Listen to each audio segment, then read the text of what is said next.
दोस्तों, एक होता है पढ़ना और एक होता है ध्यान से मन लगाकर पढ़ना। क्योंकि पढ़ना तो हम उसको भी बोल सकते हैं जब घंटों तक किताब सामने खुली हो और हमारा ध्यान कहीं और हो। लेकिन ध्यान से मन लगाकर पढ़ने का मतलब है कि तुम जितनी देर किताबों के सामने बैठे हो, तुमने उतनी देर में कुछ ना कुछ याद किया है, कुछ ना कुछ रिवाइज किया है, कुछ ना कुछ उसका आउटपुट निकला है। सच में अगर कुछ करना चाहते हो ना लाइफ में, तो ये जो किताब सामने रखकर खुली आंखों से खुद को और बाकी सबको धोखा दे रहे हो, इसको छोड़ना पड़ेगा। सबसे पहले तुम खुद का स्टडी सीटिंग टाइम ऐसा रखो जिसमें जितनी देर पढ़ाई करो उतनी देर सिर्फ पढ़ाई ही करो। उस वक्त लोगों की बातें नहीं, दोस्तों का लालच, ये सब तुम्हारे दिमाग में नहीं आना चाहिए। अगर तुम अपने टारगेट को लेकर डिटरमाइंड रहोगे तब ही तुम्हारे गोल्स पूरे हो सकते हैं। तुम डिटरमाइंड रहोगे, उसके बाद तुम्हें कोई कुछ भी कहे कि तुम कुछ नहीं कर सकते, तो उसकी बात बिल्कुल मत सुनो, चाहे वो तुम्हारा कितना ही खास क्यों ना हो। क्योंकि अगर तुमने खुद ठान लिया है ना कि तुम्हें ये करना है, तो फिर कोई माई का लाल तुम्हें वो अचीव करने से नहीं रोक सकता। बशर्ते तुम्हारी मेहनत होनी चाहिए। किसी की भी नेगेटिव बातों पर ध्यान मत दो। तुम्हारा काम है लगातार पढ़ाई करना, अपने गोल्स के लिए, अपने करियर के लिए, अपने फ्यूचर के लिए, बस उसके लिए मेहनत करते रहो।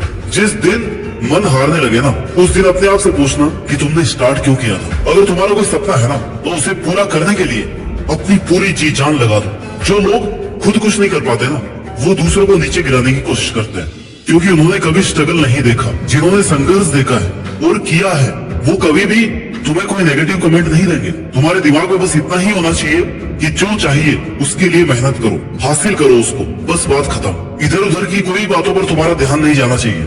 किसी भी एग्जाम में टॉप रैंकर बनना कोई इम्पॉसिबल टास्क नहीं है। बस हमारी कोशिश ही ऐसी नहीं होती कि हम टॉपर बने। इसलिए लगातार बिना रुके थके अपने टारगेट को बिना भूले अगर मेहनत करनी है, खुद का एक रूटीन सेट करना पड़ेगा, खुद को एक टाइम टेबल में बांधना पड़ेगा, खुद को डिसिप्लिन रखना पड़ेगा। उसमें सबसे पहला काम है, तुम जहाँ पढ़ रहे हो वो जगह पढ़ाई के लिए सूटेबल हो। आपकी पढ़ाई आपकी सराउंडिंग पे डिपेंड करती है, इसलिए सही जगह का, सही डायरेक्शन का होना बहुत जरूरी है। पढ़ने के लिए अच्छे एनवायरनमेंट का होना बहुत जरूरी है। और अगर तुम अपनी पढ़ाई बहुत भीड़ भाड़ वाली जगह, शोर शराबे वाली जगह कर रहे हो ना, तो आपका ध्यान डाइवर्ट होना एक नॉर्मल बात है। इसलिए जिस टेबल चेयर पर आप बैठ करके पढ़ाई करते हैं, वहाँ सिर्फ और सिर्फ आपकी किताबें और सामने की दीवार पर लिखा हुआ आपका टारगेट होना चाहिए, जिससे तुम उसे भूल ना पाओ।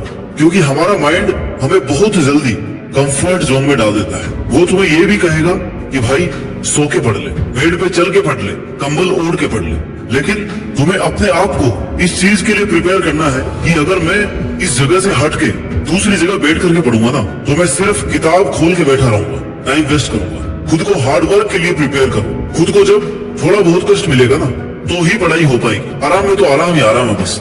दूसरी बात, अब आप पढ़ाई करते हो तो बैठ गए हो, नेक्स्ट जो बात है ना, वो ये है कि तुम्हारे पास पूरे दिन का, पूरे महीने का, पूरे साल का टारगेट होना चाहिए। उसका एक शेड्यूल होना चाहिए। तुम्हारे पास टाइम टेबल होना चाहिए कि तुम्हें कितने दिन में क्या कवर करना है। जब तक तुम्हारे पास टाइम टेबल नहीं होगा, तब तक तुम्हारे माइंड को पता नहीं पड़ेगा कि वो यहाँ टेबल चेयर पे क्यों बैठा हुआ है। इसलिए एक सही एनवायरनमेंट के बाद एक अच्छा और सही टाइम टेबल होना बहुत जरूरी है। टाइम टेबल ऐसा ना हो कि वो आपको स्ट्रेस में डाल दे। टाइम टेबल ऐसा हो कि आपकी बॉडी, आपका माइंड आराम से उसे कवर कर सके।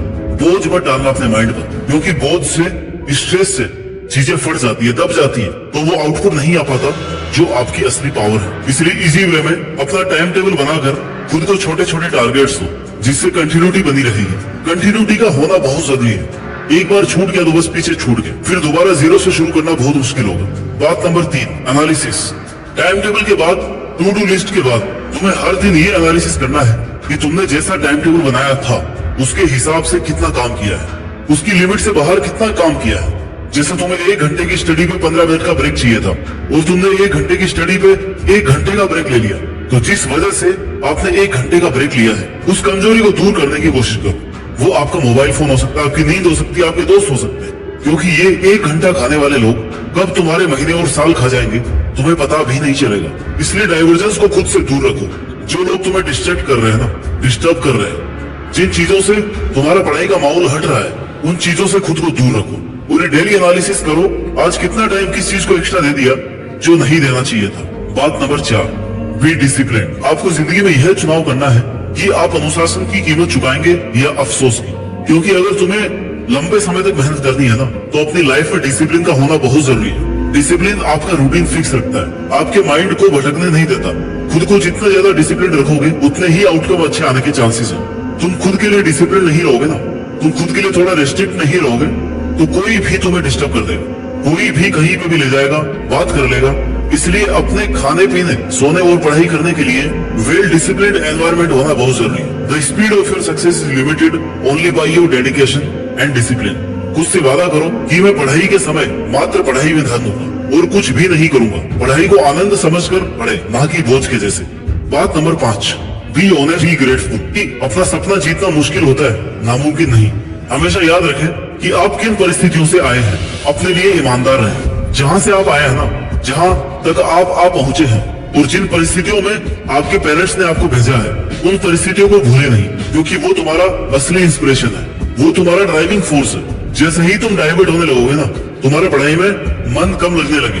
तुम्हें इन चीजों को याद रखना चाहिए कि यार मेरे घर वाले आज के दिन सुबह 4 बजे उठकर खेती का काम कर रहे होंगे और मैं 8 बजे तक आराम से सो रहा हूँ। इन चीजों को याद करने से तुम्हें अपने आप इंस्पिरेशन मिल जाएगी कि यार मुझे पढ़ना चाहिए, मेरे लिए ना सही, कम से कम अपने घर वालों के लिए। इसलिए कभी भी अपनी परिस्थितियों को, अपने परिवार के बैकग्राउंड को ना भूलें, क्योंकि आप कितने ही आगे पहुंच जाए, अगर आप अपनी जीरो वाली पहचान, जब आप कुछ भी नहीं थे, अगर आपने वो पहचान ही भुला दी तो आप आगे नहीं बढ़ पाएंगे।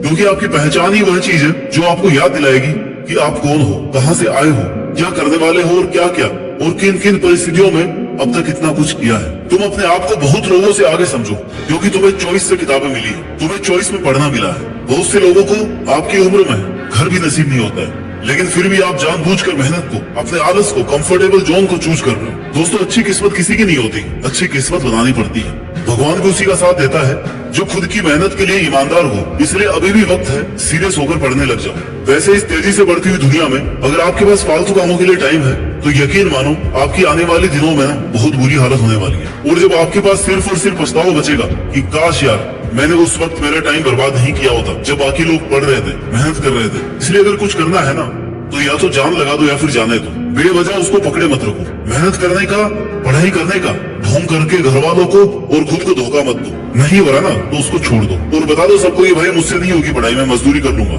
लेकिन ऐसे धोखे में मत रखो किसी को।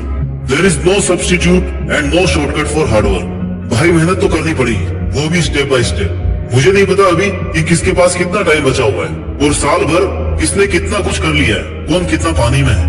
मुझे बस इतना पता है कि अगर आज से, अभी से शुरू करते हैं ना तो तुम वो अचीव कर सकते हो जो तुमने सोचा है। आपके पास जो टाइम बचा है उसमें अपना फिक्स टाइम टेबल बनाकर अपना 100% देने की कोशिश करो और मन लगाकर उन बचे हुए दिनों में वो करके दिखाओ जो आपके पेरेंट्स ने आपसे उम्मीद लगा रखी है। अपना कंफर्ट जोन छोड़कर आराम, मस्ती, मौज से दूर हटके, सोशल मीडिया से दूर रह के अपनी और किताबों की दुनिया में ऐसे खो जाओ जैसे आपके और किताबों के अलावा आपके जीवन में कोई और नहीं है। अगर आप पढ़ाई कर रहे हैं ना तो आपके दोस्त सिर्फ और सिर्फ किताबें हो सकती है, बाकी सब झूठ है, फरेब है। ये सब लोग जो तुम्हें आज कह रहे होंगे ना कि हमारे पास तुम्हारे जैसा कोई दोस्त नहीं है, ये वही लोग हैं जो कल तुम्हें छोड़कर चले जाएंगे। इनके होने और नहीं होने से फर्क नहीं पड़ता, लेकिन अगर तुमने किताबों का साथ छोड़ दिया तो तुम कहीं के नहीं रहोगे। इसलिए जो जरूरी है ना उस पर फोकस करो और बहाने बनाना बंद करो। 99% of failure comes from people who have the habit of making excuses। इसलिए सेल्फ डिसिप्लिन को अपनाओ और अपने मन को और अपने माइंड को कंट्रोल रखो और उसे कहो कि भाई कुछ दिन पढ़ ले, उसके बाद में तो फिर मजे मजे। जैसे कि शादी में अच्छा खासा माहौल बनाने के बाद ही शादी का मजा आता है ना, वैसे ही अगर तुम्हें बहुत अच्छी पढ़ाई करनी है, मजे मजे में पढ़ाई करनी है, तो अच्छा सा माहौल क्रिएट करो, अपना टाइम टेबल सेट करो, खुद को यह याद दिलाते रहो कि तुम यहाँ पे क्यों आए हो और जी जान से अपनी मेहनत करके टॉपर बनो। Stay dedicated because great things take time. वक्त लगता है लेकिन मेहनत करने वालों का टाइम जरूर आता है और मुझे उम्मीद है कि एक दिन आप भी अपनी मेहनत के दम पर देश में अपना नहीं